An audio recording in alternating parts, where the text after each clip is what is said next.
Bom dia, boa tarde, boa noite, Cherubus. Por motivos legais, hoje vamos comemorar a marca de 2.000 inscritos neste humilde canal. Então, para isso, eu separei algumas das perguntas que vocês me mandaram no post que fiz na aba comunidade. Todas as perguntas que eu recebi foram super positivas, então muito obrigada. A ideia inicial desse vídeo era tirar as dúvidas de vocês relacionadas à arte e fazer uma coleção de mini tutoriais. Mas acabou que algumas das perguntas que eu recebi não foram sobre arte, e sim sobre mim.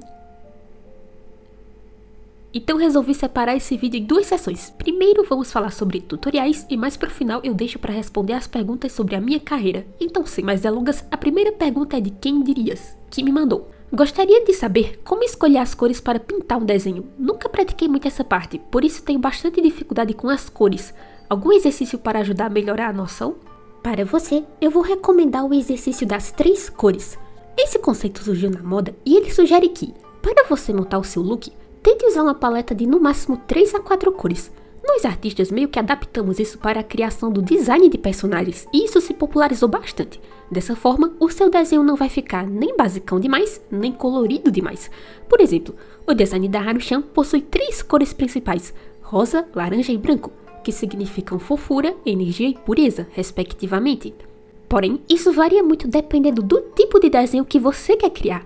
Vale ressaltar que existem alguns artistas que usam inúmeras cores em um só desenho sem dó nem piedade, assim como há aqueles que preferem trabalhar com preto e branco, mas para o iniciante, eu acredito que esse exercício vai te ajudar para você entender o básico primeiro. Quando falam em pintura, muitas pessoas partem direto para luzes e sombras, mas eu acredito que ter noção das cores base primeiro é o mais importante. Então escolha de 3 a 4 cores para serem suas cores base e só depois vá adicionando luzes e sombras aonde você achar necessário. A próxima pergunta é meio que um 4 em 1, que foram sobre corpo e rosto. Tenho muita dificuldade para desenhar rostos, eles sempre ficam com expressão estranha. Alguma dica para consertar isso? Minha maior dificuldade é rosto e corpo. Qual é o melhor modelo de corpo e rosto para ter uma base? Como faz para desenhar rostos em perspectiva, tipo de frente, de lado? Quando tento fazer, sempre fica diferente um do outro. Você tem alguma dica para desenhar poses mais complicadas? Como foram dúvidas semelhantes, irei respondê-las juntas, seguindo mais ou menos uma ordem. Ok, prestem atenção. Começando pelo corpo, para desenhar poses complicadas, há 2 sites com referências que podem te ajudar. Primeiro é o Pose Trainer. Esse site te dá figuras realísticas do corpo humano que você pode usar como referência, ou então participar da atividade de tentar desenhar eles em menos de, no máximo, 90 segundos. Por haver um tempo limite, eu acredito que é uma excelente prática para você focar nos aspectos essenciais do corpo, sem se prender muito aos detalhes. O segundo é a coleção de materiais 3D do Clip Studio Paint, que além de figuras humanas tem também casas, objetos, animais, é bem amigável para iniciantes. Mesmo que você não tenha o Clip Studio, você pode tirar um print da tela e usar no seu programa de escolha. Mas deixa eu te dar uma dica. Independente de qual dos 2 programas você escolha para usar como referência, o que realmente vai fazer você masterizar poses e corpos é não apenas traceje por cima do modelo. Ao invés disso, pense em cada parte do corpo como uma forma, assim como eu estou mostrando na tela agora.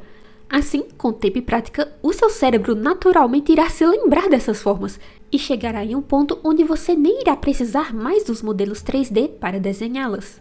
Para os rostos, acho que a melhor dica que eu posso te dar é: olhos devem ser irmãos, não gêmeos. Por exemplo, se eu apenas fizer Ctrl+C, Ctrl+V deste olho e revertê-lo, não vai ficar muito bom, certo? Se fosse em um modelo 3D ou Live 2D, onde os 2 olhos realmente devem ser idênticos, aí tudo bem. Mas em uma ilustração em perspectiva, isso simplesmente não funciona. Apesar de ambos serem tecnicamente do mesmo tamanho, note que este olho aqui fica parecendo bem maior. Agora, se eu diminuir ele, nem que seja um pouquinho, fica bem melhor, não acha?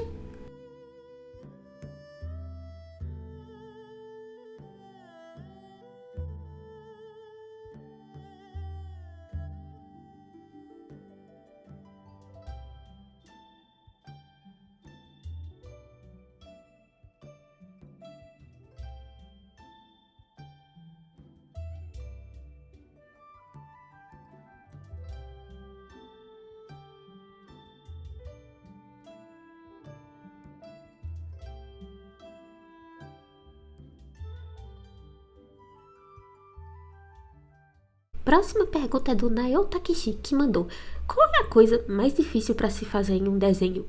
Bom, sendo honesta, isso é algo que varia muito. Tem gente que acha bem difícil desenhar roupas, por exemplo, mas não ironicamente, e nisso eu sinto que a comunidade de arte vai concordar comigo, uma coisa que muitos artistas não gostam de desenhar são mãos e pés. Eu não sei dizer de forma objetiva se realmente é a parte mais difícil, mas da minha experiência é a parte que muitos artistas não gostam. E isso já nos puxa para a próxima pergunta. O Nito mandou o seguinte: qual é o truque para desenhar mãos? É a criptonita de muita gente, inclusive a minha. Vamos lá, o truque para desenhar mãos, pelo menos o que funcionou comigo e me fez nunca mais esquecer, é que cada dedo da mão tem 3 ossos, exceto o polegar, que tem 2. Então, quando for desenhar uma mão, comece pela base, depois faça 3 tracinhos para cada dedo. Outra dica, o dedo indicador é geralmente o que mais chama a atenção por ser o primeiro que aparece, mas ele não é o mais alto, esse é o dedo do meio. Então cuidado para não deixar o indicador muito grande. Depois faça 2 tracinhos para o polegar. Com isso você já tem a base. Agora é só desenhar por cima fazendo os dedos e esse será seu resultado. Próximo, qual foi o desenho que mais te deixou orgulhosa no final? Por incrível que pareça, o desenho que me deixou mais orgulhosa quando eu terminei foi um que eu fiz vários anos atrás, totalmente à mão. Foi quando eu desenhei as garotas do Kagero Project como idols. Esse desenho me levou dias para fazer, mas eu fiquei bem feliz com ele. Terceiro, já te pediram para desenhar NSFW? Eu não sei se eu pronunciei isso direito. E bom, não. Honestamente, eu não sei se levo jeito para NSFW, mas eu admito que pelo menos queria receber mais encomendas de corpo inteiro. Porque, tipo, a maioria das encomendas que eu recebi eram de emojis, chibis, aí eu pensava, meu Deus, será que o pessoal tá me subestimando? Será que duvido da minha capacidade de desenhar corpos? Eu quero que reconheçam minhas habilidades como artista. Então, recentemente estou desenhando mais corpos inteiros, na esperança de um dia escapar da gay baby gel de só pegar coisas fofinhas como commission. Por mais que eu ame desenhar coisas fofas, eu quero tentar outras coisas também. Quarto, prefere desenhar no papel ou digital? Quais são as maiores limitações de cada um? Eu comecei desenhando no papel e por muito tempo fiquei nele, mas hoje eu prefiro bem mais no digital. Quanto às suas limitações, bom, é um pouco difícil voltar para o papel uma vez que você se acostuma com várias coisas legais que o digital tem a oferecer, como camadas, Ctrl Z, essas coisas. Já em relação ao digital, bom, não existe exatamente nenhuma limitação de fato, mas uma coisinha meio chata que tem acontecido nesses últimos anos é a inteligência artificial invadindo muitos espaços de artistas digitais.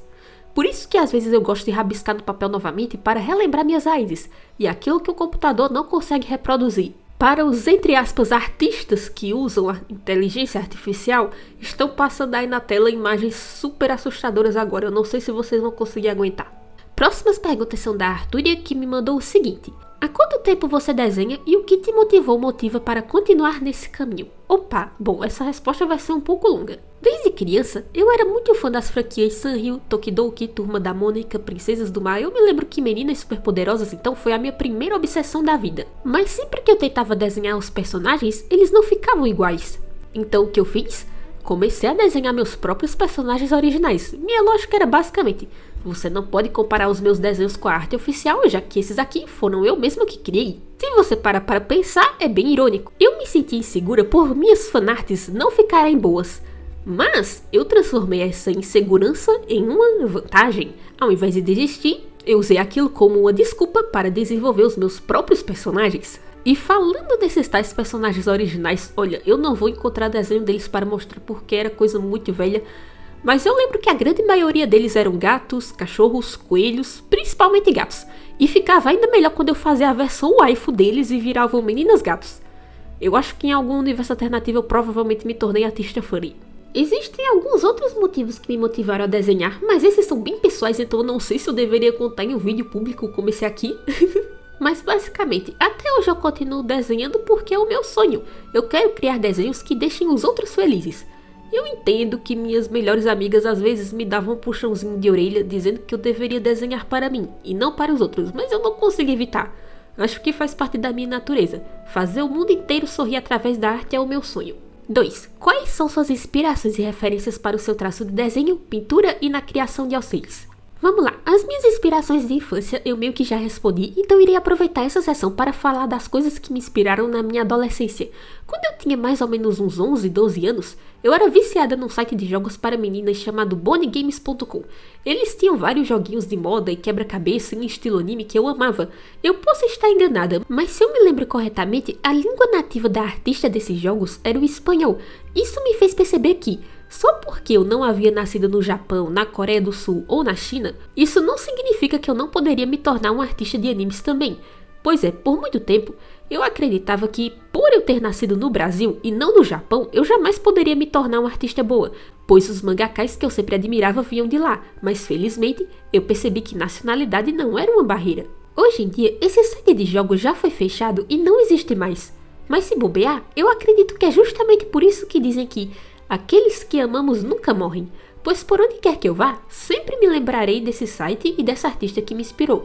Tanto é que a minha tela de loading que eu uso nos vídeos foi inspirada na tela de loading desses joguinhos. 3. Algum momento você já se sentiu desmotivada para desenhar? O que você costuma ou costumava fazer para lidar com isso, caso já tenha se sentido assim? Olha, isso... Isso vai parecer um pouco dramático, mas é verídico. Sempre que eu postava um desenho que eu estava muito orgulhosa no Twitter e esse desenho tinha poucos likes, nossa, eu me sentia um lixo completo. Tipo, sabe o que eu acabei de mencionar, o de Kage Pro? Então, como eu falei, eu tava bem feliz com aquele desenho, mas aí, quando eu postei ele no Twitter para comemorar o 15 de agosto e só consegui 30 likes, enquanto eu vi os desenhos mais simples de outras pessoas conseguirem mais de 100 likes, eu ficava me perguntando, o que eu tô fazendo de errado? Como é que tem gente que faz menos do que eu e consegue mais resultados? Aí eu ficava com vontade de, sei lá, queimar, rasgar o desenho, jogar ele no bueiro, não sei.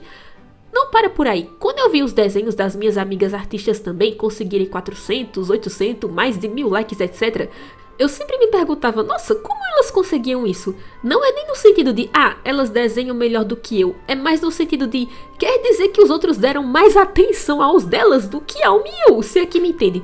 Eu sempre tive muita confiança nas minhas habilidades como artista. Agora, nas minhas habilidades para chamar a atenção dos outros... essas foram sempre na casa do negativo. E como meu objetivo é fazer desenhos que façam o mundo sorrir, isso não ajudava. Tipo, se não tá fazendo o mundo sorrir, então eu tô desenhando pra quê? Acho que é por isso que elas sempre me diziam que eu deveria desenhar para mim e não para os outros. Então, como eu fiz para lidar com isso? Bom, pode parecer estranho, mas eu comecei a trabalhar no meu próprio jogo original. A minha linha de raciocínio foi a seguinte: esses desenhos que eu estou fazendo são para a minha visual novel, então no fim, se o desenho teve 0 likes ou 1 milhão de likes, não importa, porque o objetivo nunca foi conseguir likes em primeiro lugar. O objetivo é criar meu próprio jogo, e esse jogo que fará as pessoas felizes. Eu estou postando o processo no Twitter apenas como um bônus. Vê que as minhas ações, que é postar no Twitter, continuam as mesmas, mas como meu objetivo final mudou, o número de likes já não importa mais. Tudo que eu fiz foi mudar o meu destino final, e isso ajudou o processo a se tornar bem mais prazeroso. E por fim, número 4. Eu li tudinho e gostei dessa sugestão, acho que vou aderir. Muito obrigada, Artúria. Próxima temos a pergunta da minha distopia. Perguntinha: como é o seu processo de criação de conteúdo? Você edita seus vídeos sozinha e como lida com a necessidade de manter uma boa frequência? Eu edito tudo sozinha. Tirando os screenshots e as artes oficiais, acredito que a única coisa aqui que não foi feita por mim, que eu uso nos meus vídeos com frequência, foram os emojis que minha amiga Magi me deu como presente de aniversário. Do contrário, sou eu que sempre desenho as thumbnails, as histórias, os chibis, às vezes é bem cansativo, mas é por isso que eu tento manter a frequência de pelo menos um vídeo por semana. Já tentei aumentar essa frequência postando 2 por semana, mas nem sempre eu ficava feliz com o resultado, então acredito que está bom assim. E por último, mas não menos importante, Naval Edits me mandou o seguinte: o que é e por que seu nome no canal está Uzubenidango? No Insta seu nome também é assim. Eu não sei porquê, mas eu recebo muito essa pergunta em live também, então para responder ao mistério. Gente, Uzubeni significa rosa clara em japonês, e Dango é o nome de uma sobremesa. Um nome super complexo que pura e simplesmente representa essa bolinha cor-de-rosa aqui. Eu vou ser sincera com você, nem eu mesma sabia o que eu tava pensando quando criei esse nome, eu apenas sempre tive muita vontade de comer dangos um dia. E isso conclui a nossa sessão de perguntas. Próximo objetivo é de 10.000 cherry balls, então estou contando com vocês. E muito obrigada por todo o apoio até aqui. Para você que chegou até o final desse vídeo, eu proponho um exercício. Ainda essa semana, tente fazer o seguinte: escolha um dos seus personagens favoritos e tente apontar de 3 a 4 cores que dominam a paleta dele. Por favor, não se esqueça de deixar um like e se inscrever no canal para não perder os próximos conteúdos. Eu vou ficando por aqui e nos vemos na próxima semana. Até mais!